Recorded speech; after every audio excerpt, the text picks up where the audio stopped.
And let's turn our attention to Niger State, where the government has promised to send relief materials to victims of the recent boat mishap that claimed 30 lives over the weekend. After a search rescue operations, 30 persons were found while others are yet to be accounted for. The government said it's setting up measures to enforce the use of life jackets for inland water transportation to forestall future occurrences. We're now joined by the Niger State Commissioner for Information and Strategy, Binta Maman. Thank you so much for joining us on the News at 1. Talk to us about the latest information as regards the incident of boat mishap that happened in your state. What is the, have people been really compensated as a result of this?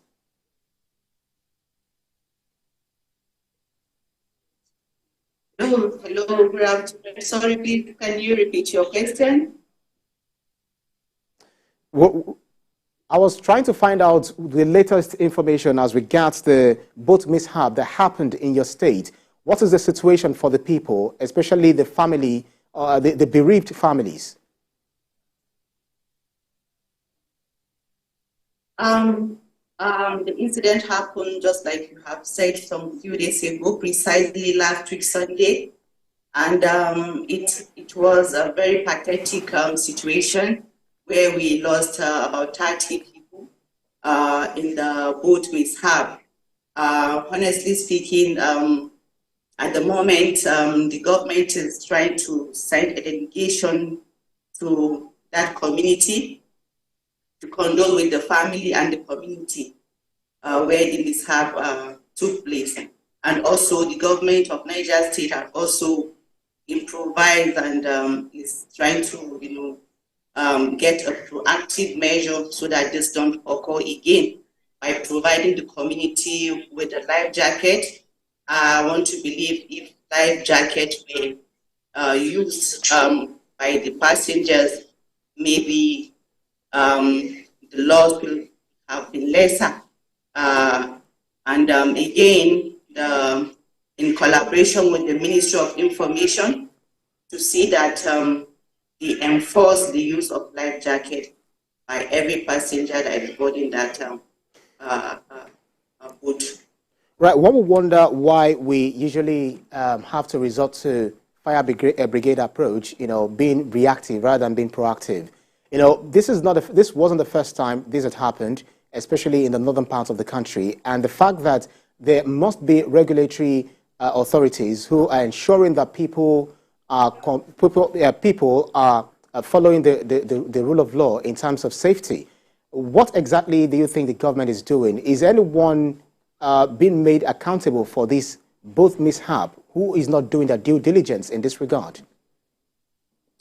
That area is the riverine area, and year in, year out, they are faced with this problem of overflowing of water during the rainy season. I think that contributed to the situation, and because that is the only avenue they have to plight, whether to transport their goods or passengers. They do not have any other means to transport their people. So a proactive measure is going to be taken to see how we can curtail this from occurring again. But meanwhile, the Niger State government is really working hard in collaboration with the Ministry of Transport to see how we can find another means of transportation for them for a moment, particularly during the rainy seasons. So government delegation will be going to Mokwa community, precisely this community where this incident happened, to see to ourselves what is happening there and see the interventions that the government will bring for the community to ease their problem at this moment. Apart from using the waterways to get to their farmlands or various destinations, are there other provisions made or other routes that the people can utilize where the government can provide for them to get to their various destinations, especially Sorry, their I farmlands? can't hear you. Please, can you speak louder? I'm trying to find out if there are other alternative routes to get to their destinations rather than using the ferries. Is it possible? Are there other, designation areas where they can, go through to their farmlands rather than using the ferries or the waters? Yeah, at this moment, most especially during rainy seasons, that is the only transport system that they have. Right. Niger State Commissioner for Information and Strategy, Binta Maman, thank you so much for your time.